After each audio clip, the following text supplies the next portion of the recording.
How to use Studypool to earn money online.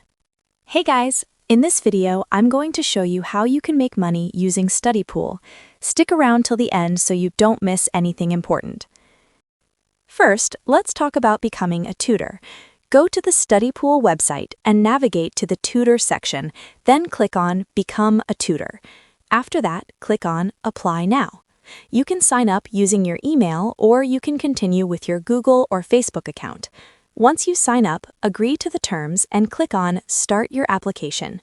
The application usually takes around 30 minutes to an hour. During this process, you'll need to verify your email, provide your academic qualifications, and complete a subject-related quiz to prove your expertise. Once you're approved as a tutor, you can start browsing questions posted by students.